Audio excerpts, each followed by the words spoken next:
capitalism needed racism in order to operate. To explain further, capitalism needed to steal things in order to come into fruition. If you're talking about a whole class of the bourgeoisie, where are they going to get that injection? They get that from stealing.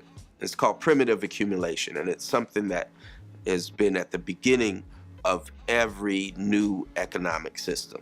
In this case, took the form of stealing land and stealing labor. They tried to do that at first with mainly white working class folks, and they realized the problem that they were having because they needed white working class folks for other forms of labor. They needed to figure out a way that that white working class would be able to feel safe in their being. At this time, we're talking about Europe. Africa was the answer. They stole minerals as well, not just land from here, but minerals from Africa and labor from Africa. They started stealing people from Africa, bringing them here, and to explain why this was different, why this was not endangering the white working class. They had to say, well, look, these are a different group of people. These are not even people. We wouldn't even do this to you. And at the time, you know, they could say Irish were different groups of people too, because Irish were not considered white yet. The theory of race was invented to justify slavery. Now, before that, they talked about things in nations. It's not like there weren't wars or people didn't hate other people before that, but it was always talked about in terms of nations. It was nations, and sometimes there'd be descriptions of people, but the idea that this nation and that nation were related because they looked the same was not one that existed. So this idea of race was put forward to justify slavery and to say, look, these are a lower form of being. You should not feel united with them. This is not your problem. This is that. So there was a need for racism. Similarly, now there's the same need, right?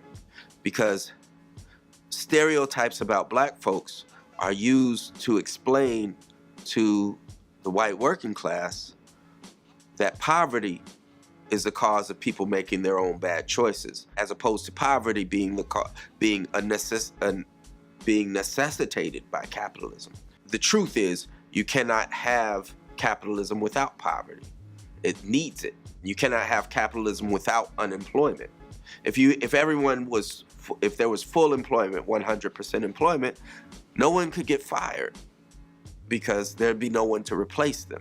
Even furthermore, if you had 100% employment, people that work someplace could just demand higher wages without even having a union struggle. They need the army of unemployed workers to keep wages down. And now, to explain poverty to people in a way that's not systematic, they need to put a behavioral pattern on poverty. Hello family, this is African Esquire and I'm here with a new video. So I seen this subject being talked about on Dineh's channel, Search for Huru, and he was talking about a quote from the rapper The Game. He said, "We would cripple America if we moved back to Africa." And supposedly what he was more so alluding to our culture and our black culture in America being so heavy in America, black culture being so heavy in music, entertainment, anything. We're very heavy in all these fields, right? Now, I want to talk about this in a little bit of a nuanced way.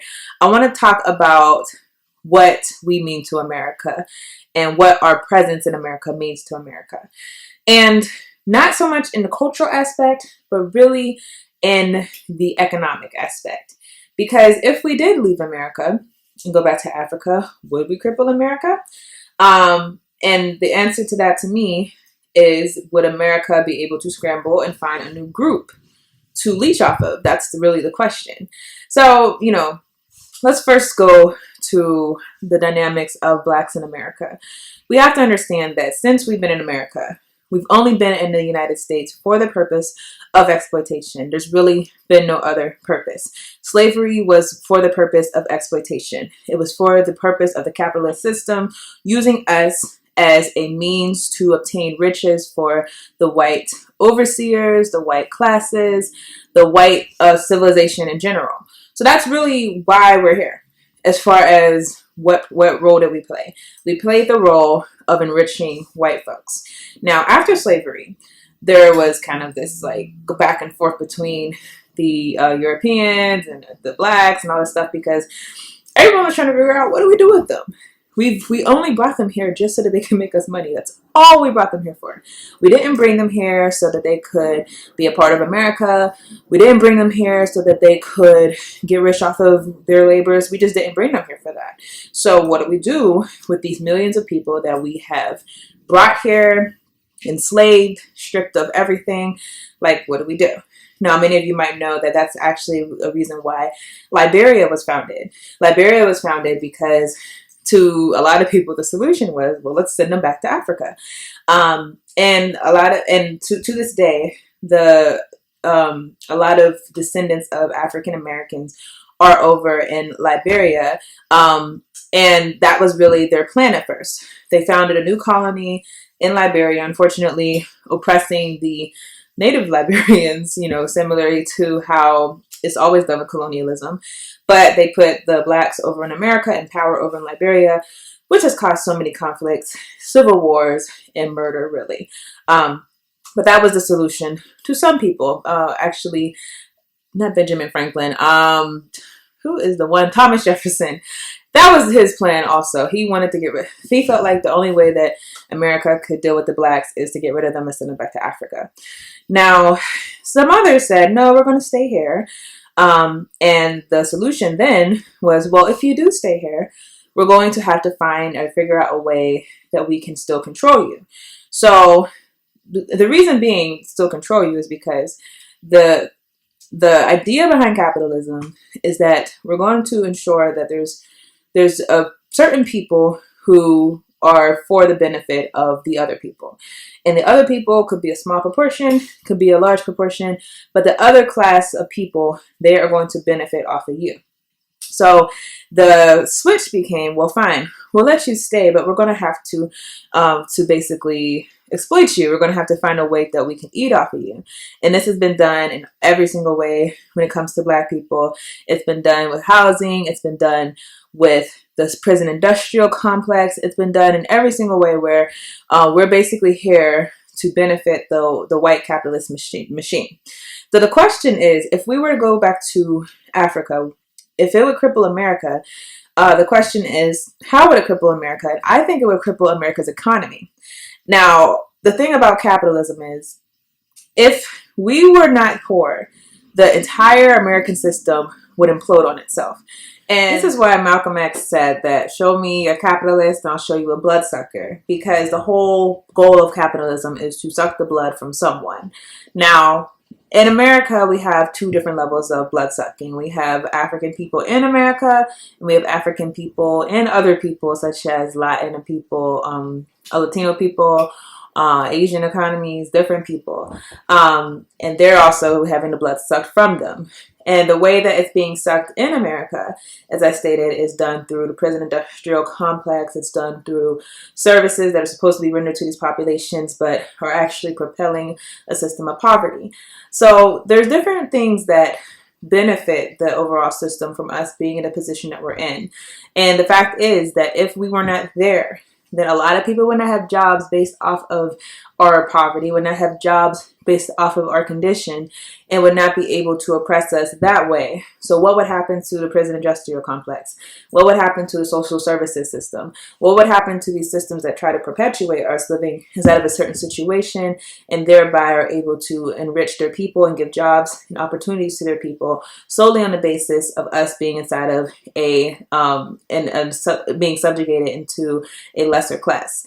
Now, there's the one area that, okay, obviously, if we were to leave America, a lot of these problems might not exist. That's what a lot of people try to act like. However, if we were to leave America, then who would be the underclass? And the reason why it would be against their interests is because they would have to find someone to occupy the position that we're in. Because again, capitalism is not about sharing the resources. It wouldn't be, okay, we don't have the blacks here anymore, so hey everyone, let's just be rich together. No, it would be, we don't have the blacks here anymore. We need a new people who we can exploit.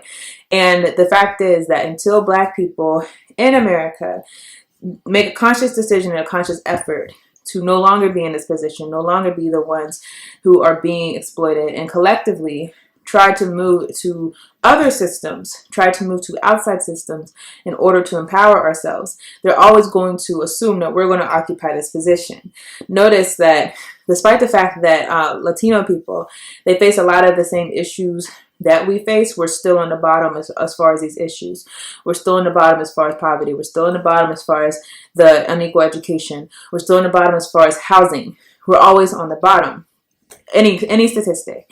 And the reason is because they had the opportunity to occupy the space that we're in.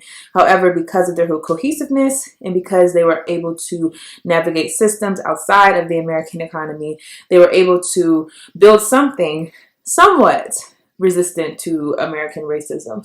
Whereas we are completely left vulnerable because we don't have those systems in place yet. So this is just a few statistics that I did want to point out. About us, just to give a better picture. I just randomly looked up the statistics for blacks who are homeless and blacks who are in poverty. When it comes to us who are in poverty, the general American population, about 11.6% are in poverty. However, 22.9% of blacks are in poverty. This comes from a website. It's a very helpful website, demographics.com. They actually pulled their demographics off of the U.S. Bureau of the Census, and this is from 2014. Now, when you also look at homelessness, what you see is that although African people, we only make up 13% of the American population, we are also 39.8% of the homeless population. These are just examples of our overrepresentation inside of certain areas. Now, so naturally, the people who would occupy the spaces that we are in now would be the least advantaged. However, are there any people who are willing to be subjugated the way that African people have been subjugated in this country? What I mean by willing is that a lot of our subjugation really just has to do with lack of unity. The fact that we are not trained to support each other, the fact that we are not trained to uplift each other, the fact that we're not trained to give our money to black businesses, for example, and instead are trained to give our money to outside businesses. Would there be another race or group of people who would be equally as susceptible to this state that we're in currently? And a lot of people will resist that. You would see a real class conflict, and a lot of people have suggested that had we not been here, or if we were to leave collectively, that would lead to a whole other issue of economic catastrophe, because who's going to occupy the position that we occupy? Who's going to not support each other as far as our businesses? Who's not going to come together as far as organization? Who's not going to do it? And that's basically the biggest question as far as if we weren't here. So the other thing, though, this is why I'm basically laying out why us being here and us not leaving here and not separating at all is a threat to this country. The other aspect, of course, is that while African Americans, we may have some issues as far as unity, we have a lot of great qualities that should be highlighted. And one quality that I think that we have that's very great. I think that our sense of consciousness and our sense of militancy is very strong and very similar to countries like South Africa, countries like Haiti, countries where the sense of rebellion is very strong. I think because we've had such direct conflict with the white classes, and we haven't necessarily had the black classes representing the white classes. So we know who our oppressor is. Because of this, we have become more conscious, more politically aware, and we're more sensitive to racism. We're more sensitive to institutional racism. We're more sensitive we're more sensitive to individual racism. We're just more sensitive to it in general. Whereas other people might assume that, hey, my leaders My leader's doing this because they're just a bad leader. They're just corrupt. We know that that leader is getting their money from the establishment, whether it be Al Sharpton getting money from the Democrats or whether it be some other person getting money for the Republicans. We know what time it is, basically. We know why these people are not for us. We also, I think, have a good awareness that outside of America, these leaders who are supposed to be leaders, the political leaders who are puppets, they also are representing the Western interests. So these are some great things about our political awareness. And if you were to take a people like us and put us in Africa, I think that the conditions and us being in those conditions would be so extreme to us that we would have to politically mobilize. We would have to be loud. We would have to make sure that we're spreading consciousness among our people. And I think that's the other threat, is that our vocalness when it comes to situations. I think that there's a real threat, and this threat exists honestly just with the diaspora interacting with each other. Because as I stated, you have different populations that are maybe more militant than others. So perfect example again is South Africa. If you ever have a chance, look at the statistics in South Africa versus other countries. You'll see that they have a very unique dynamic going on, and that is very similar to African Americans. And so that you ask the question, why are they so similar to us versus other African countries? The answer is because of their direct interactions with white supremacy, to where they have an identifiable oppressor. Having an identifiable oppressor is golden because it will actually help you to navigate your feelings of self-alienation and understand that there's a cause to that alienation, as opposed to other people who do not have that same sense. And so when we interact with South Africans, when we interact with different people who have different struggles in the diaspora just by way of social media, that's a threat. And we should honestly start thinking about alternative ways that we can interact, because I'm telling you, at some point, if it hasn't already started, there's going to be a severe effort to limit our interactions on these social media platforms, because again, they are at a disadvantage, or they do disadvantage the general system when it comes to maintaining separateness and not having us interact with each other and spread political awareness. But that's basically what I'm saying, is that not only are we a necessity to the American economy, continuing as it does, continuing to exploit us and exploit our willingness to be exploited, because a lot of this is the fact that we haven't pulled together and did something about our condition. That's obviously a benefit to America, but the other benefit is our political awareness, political militancy, and other places in the world would, I think, be a direct threat to white supremacy, because our people in America, like many of our people, like I said, in South Africa, Haiti, and whatnot, we have a revolutionary spirit. So that's all I have to say about this. What do you guys think? If blacks were to go back to Africa, if we just cease to exist in America, whatever you want to say, what would be the threat to American society, American capitalism, but also American dominance in foreign affairs? You know, I've noticed with a lot of the things that's going on, the different coups that's going on, or people are wide awoke. You know, could you imagine that happening in mass all over the African continent? What do you think would be the implications of that? So I'll look forward to your comments. I'll see you on another video.